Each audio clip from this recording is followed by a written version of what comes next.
punya ijazah S1 tapi ngelamar kerjaan level SMA di pemerintahan, ini tuh jalan pintas yang cerdas atau malah jadi jebakan karir? Nah, di pembahasan kali ini, kita akan bedah tuntas pertanyaan besar ini, khususnya buat kalian para calon aparatur sipil negara di Indonesia. Oke, kita langsung aja ya, masuk ke inti dilemanya.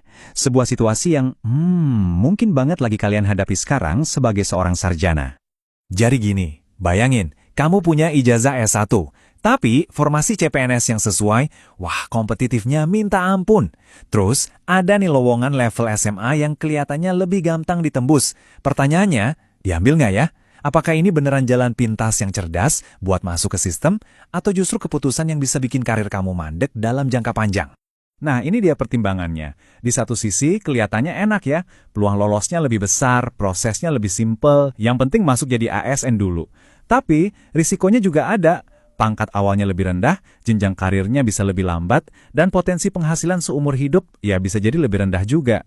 Yuk, kita lihat lebih dalam lagi. Oke, sekarang kita ngomongin duit, angka-angka. Karena jujur aja, aspek finansial ini jadi daya tarik yang gede banget kan? Lihat deh tabel ini. Yang menarik di sini tuh perbandingan gaji awal antara PNS dan PPPK. Perhatiin deh, bahkan untuk level pendidikan yang sama, SMA, ada perbedaan yang cukup signifikan antara PNS dan PPPK. Nah, disinilah letak godaannya. Kalau posisi level SMA yang kamu incar itu ternyata formasi PPPK, gaji awal kamu itu bisa lebih tinggi loh daripada PNS di level yang sama. Kaget kan? Selisihnya itu bisa sampai 300 ribuan lebih per bulan. Nah, ini poin kuncinya. Dalam beberapa kasus, pekerjaan yang katanya level lebih rendah ini justru ngasih gaji awal yang lebih baik. Jelas kan kenapa jalan pintas ini kelihatan menggiurkan banget? Tapi ingat, gaji awal itu baru permulaan. Coba kita lihat gimana ini semua akan berdampak ke karir jangka panjang kamu. Sekarang kita fokus ke jalur PNS dulu ya, yang alur promosinya lebih jelas dan terstruktur. Waktu kamu masuk sebagai PNS, pangkat awal kamu atau yang kita kenal sebagai golongan, itu ditentukan sama ijazah terakhir.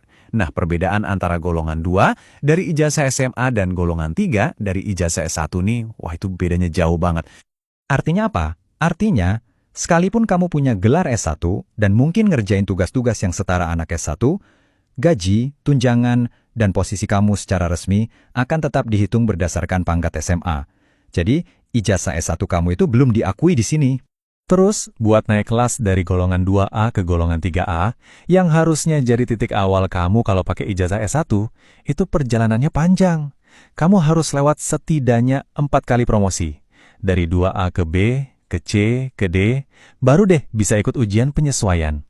Proses ini jelas makan waktu bertahun-tahun. Nah, ini pasti langsung muncul pertanyaan di benak kalian. Kan ijazah S1-nya udah ada, tinggal diakui aja nanti kan? Gampang dong harusnya. Ini nih asumsi yang paling umum. Banyak yang mikir bisa gampang aja upgrade status. Padahal kenyataannya ada proses birokrasi yang cukup rumit namanya penyesuaian ijazah. Dan ini nggak segampang kedengarannya. Coba deh lihat rintangan-rintangannya. Pertama, belum tentu ada formasi S1 yang kosong di instansi kamu. Kedua, kamu harus kerja minimal setahun dulu baru bisa ngajuin. Ketiga, yang paling jebakan, instansi bisa aja nolak ijazah yang kamu dapat sebelum jadi PNS.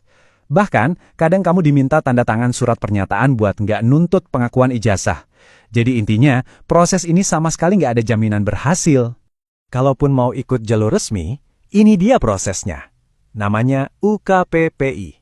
Kamu harus nunggu sampai pangkat kamu mentok di golongan 2, yaitu 2D, baru bisa ikut. Belum lagi harus ada izin belajar resmi dan lulus ujiannya. Jadi ini bukan sekedar permintaan, tapi ujian terstruktur yang syaratnya aja butuh waktu bertahun-tahun buat dipenuhi. Jadi setelah kita timbang-timbang keuntungan sesaat versus realita jangka panjangnya, gimana nih keputusannya? Ujung-ujungnya ini pilihan strategis. Di jalur pertama, ambil kerjaan level SMA. Pro-nya, kamu bisa lebih cepat masuk jadi ASN. Tapi ya itu, siap-siap buat pendakian karir dan gaji yang panjang dan lambat, plus ketidakpastian soal penyesuaian ijazah. Di jalur kedua, kamu sabar nunggu kerjaan level S1. Konsekuensinya, persaingannya jauh lebih ketat. Tapi kalau berhasil, kamu langsung mulai dari start yang lebih tinggi, baik dari segi pangkat, gaji, maupun peluang karir ke depannya. Pertanyaannya kembali ke diri Anda masing-masing. Apa sih prioritas utama kamu saat ini? Apakah yang penting mengamankan status sebagai abdi negara secepatnya? Atau kamu lebih memilih untuk memulai dari jalur karir jangka panjang yang terbaik, meskipun harus menunggu dan berjuang lebih keras di awal? Nggak ada jawaban yang salah atau benar. Yang ada hanyalah pilihan yang paling pas dengan tujuan dan kesiapan kamu menghadapi resiko. Semoga pembahasan ini bisa membantu kalian membuat keputusan yang lebih matang ya.